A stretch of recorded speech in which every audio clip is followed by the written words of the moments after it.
Hello बच्चों, let's read the question. The question says, note the relationship between the first two words and suggest a suitable word for the fourth. Place. तो question में हमें करना क्या है, यहाँ पे हमें दो वर्ड्स दिए हैं और इन दोनों में एक रिलेशन है पहले दो वर्ड्स में, और हमें बताना है कि जो फोर्थ वर्ड आएगा वो क्या होगा और उसमें और थर्ड वर्ड में सेम रिलेशन होगा, सुटेबल रिलेशन.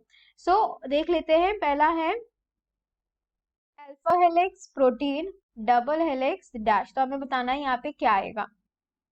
में बेसिकली हमें अल्फा हेलिक्स और प्रोटीन के बीच की रिलेशन समझ के डबल हेलिक्स की एक फोर्थ प्लेस में एक वर्ड आएगा उससे वही सिमिलर रिलेशनशिप बतानी है.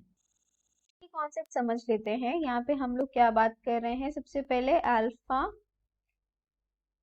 अल्फा हेलिक्स की. तो हमने ये पढ़ा है कि प्रोटीन में बेसिकली ये क्या होता है, ये एक्ट करता है एज अ सेकेंडरी स्ट्रक्चर. पहला हमने पढ़ लिया होता है अल्फा हेलिक्स और दूसरा होता है बीटा शीट्स. अल्फा हेलिक्स की जब हम बात करते हैं तो उसका स्ट्रक्चर हमें कुछ इस तरीके से देखने को मिलता है. वहीं जब हम बीटा शीट्स की बात करते हैं तो वो कुछ ऐसी हमें देखने को मिलती हैं.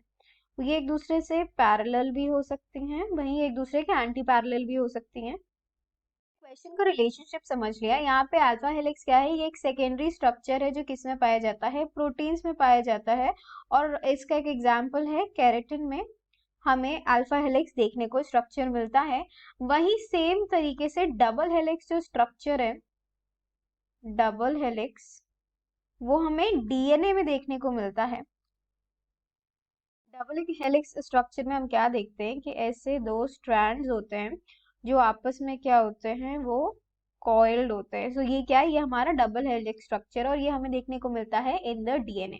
तो हम यहाँ पे रिलेशन समझ चुके हैं. तो यहाँ पे आंसर क्या आ जाएगा, डीएनए आ जाएगा. प्रोटीन में हमें सेकेंडरी स्ट्रक्चर अल्फा हेलिक्स के रूप में देखने को मिलता है, वहीं डीएनए में हमें डबल हेलिक्स देखने को मिलता है.